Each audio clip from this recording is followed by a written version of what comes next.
সালামান, welcome back to another video. তো আজকে কথা বলবো 90 দশকের একটা এমন সিনেমা নিয়ে। আমার মনে হয় যে এই সিনেমাটা যদি তোমরা নানা পাটেকরের ফ্যান হয়ে থাকো তাহলে অবশ্যই হয়তো দেখেছো, বাট যারা দেখোনি তাদের জন্য অবশ্যই এটা মাস্ট ওয়াচেবল একটা সিনেমা। সিনেমার নাম হচ্ছে ওয়াজুদ, যেখানে নানা পাটেকর সহ মাধুরী দীক্ষিত এবং মুকুল রয়কে আমরা এখানে মুখ্য চরিত্রে অভিনয় করতে দেখবো। এই সিনেমাটা যদি তোমরা থ্রু আউট যদি নানা পাটেকরের এন্টায়ার অনেক সিনেমা দেখেছো, বাট এই সিনেমাটা খুবই স্পেশাল একটা সিনেমা।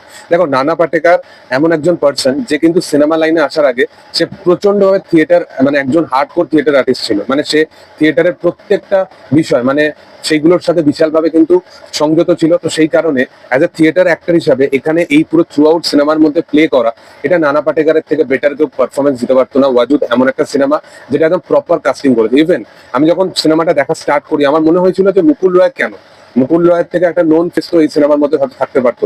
বাট আমি যখন পুরো থ্রু আউট সিনেমাটা দেখি আমি বুঝতে পারি যে নানা পাটেকরের ওই যে ভয়ানক অ্যাক্টিং, সেটার আশেপাশে দাঁড়াবার মতো কোনো অ্যাক্টর নেই। তো সেই কারণে আমার মনে হয় যে এরকম কিছু একটা ডিসিশন যেটা হয়তো মুকুল রয়কে নিতে হয়েছিল।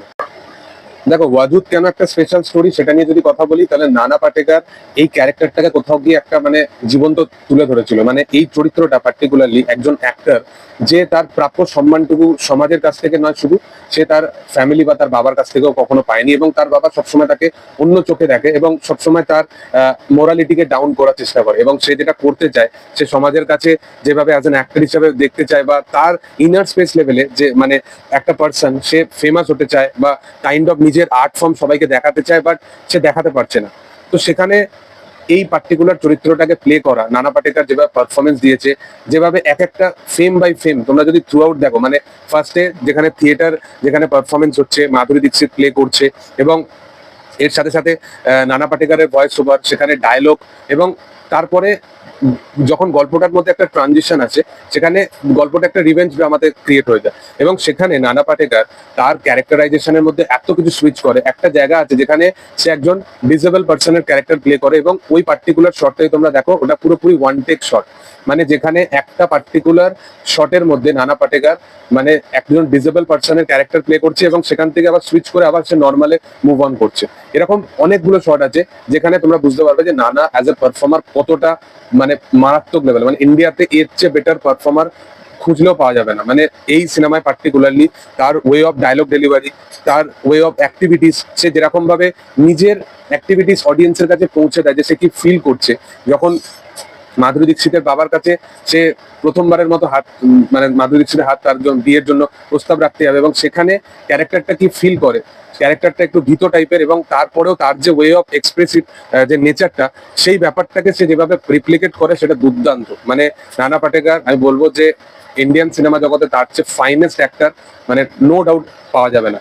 এছাড়াও যদি আমি মাধুরী দীক্ষিতের কথা বলি, মাধুরী দীক্ষিতকে আমাদের ইন্ডিয়ান অডিয়েন্সরা সবসময় তার গ্রেসফুল ডান্সিং, এক্সপ্রেশন এই সবের জন্য বেশিরভাগ কিন্তু চিনে থাকে। বাট মাধুরী দীক্ষিত কিন্তু একজন দুর্দান্ত লেভেলের একজন অভিনেত্রী, যাকে অ্যাজ অ্যান অ্যাক্টর হিসাবে খুবই আন্ডাররেটেড ভাবে মানে মানুষ পোর্ট্রে করে। এছাড়াও যদি মুকুল রয়ের কথা বলি, মুকুল রয়ের ক্যারেক্টারটা এখানে আমি বলবো না যে নানা পাটেকর লেভেলের পারফরমেন্স, বাট সেই চরিত্রটাকে এখানে প্রপারভাবে রেপ্লিকেট করা হয়েছে এবং সে যেখানে যেখানে পারফরমেন্স দিয়েছে সেটাও কিন্তু ভালো। এছাড়া এই সিনেমার পার্টিকুলার যেটা সবচেয়ে বেটার দিক সেটা হচ্ছে এই সিনেমার মিউজিক, এই সিনেমার ব্যাকগ্রাউন্ড স্কোর। এই সিনেমার পার্টিকুলার অনেকগুলো সিন আছে যেখানে ক্যারেক্টার কখনো ব্রেকডাউন ফিল করে, ক্যারেক্টার কখনো আবার ওভারহাইপ ফিল করে। তো প্রত্যেকটা ক্যারেক্টারকে এখানে প্রপার ভাবে দেখানো হয় এবং পার্টিকুলার এই প্রথম 45-46 মিনিট এখানে পুরো থিয়েটার আর্টিস্ট, যে একজন সো কল্ড একজন আর্টিস্ট হতে চায় এবং সে যেভাবে নিজের আর্ট ফর্মকে লোকের কাছে দেখাতে চায় সে সেটা দেখাতে পারছে না। তো ওই বিষয়গুলোকে খুব সুন্দরভাবে এখানে তুলে ধরা হয়। এছাড়াও এই সিনেমার আরো যেটা মোস্ট যেটা ইম্পর্টেন্ট থিং সেটা হচ্ছে যে এই সিনেমার dialogue delivery, way of dialogue delivery এই সিনেমার দুর্দান্ত। মানে এই সিনেমায় যখন তাকে এক জায়গায় মানে তাকে পুলিশ রিকভার করে আনবে এবং সেখানে তাকে জিজ্ঞাসা করে বাড়িতে কে কে আছে, তো সেখানে নানা পাটেকরের ডায়লগ ডেলিভারি। তো থ্রু আউট এই সিনেমার পার্টিকুলার ডায়লগ ডেলিভারি এবং একদম লাস্ট সিনে একদম ক্লাইম্যাক্সে তোমরা দেখবে যে এতটা এঙ্গেজিং একটা ক্লাইম্যাক্স, যেখানে ক্লাইম্যাক্সেও সে মাধুরী দীক্ষিতের কাছে কনফেস করছে যে আমার পুরো এন্টায়ার লাইফের মধ্যে আমি অনেক এরকম সময় আছে যেখানে আমি তোমার সাথে অলরেডি কাটিয়ে ফেলেছি।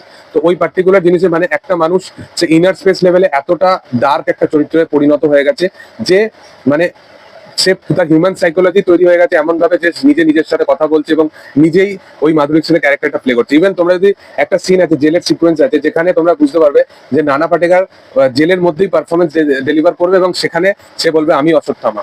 তো এই সিনেমায় এরকম পার্টিকুলার অনেক এরকম কিছু কিছু অ্যাঙ্গেল আছে যেগুলো দুর্দান্ত, এবং অনেক কিছু জিনিস আছে, অনেক কিছু সোশ্যাল মেসেজ আছে যেগুলো থ্রু আউট সিনেমার মধ্যে ডেলিভার করার চেষ্টা করা আছে। তো এটা অবশ্যই একটা মাস্ট ওয়াচ সিনেমা, যেটা সিনেমা লাভারদের জন্য আমার মনে হয় একটা দুর্দান্ত সিনেমা হয়ে দাঁড়াবে। তোমরা অবশ্যই চেক আউট করো সিনেমাটা, এবং তোমাদের কি বক্তব্য অবশ্যই সেটা কমেন্ট সেকশনে জানাতে পারো।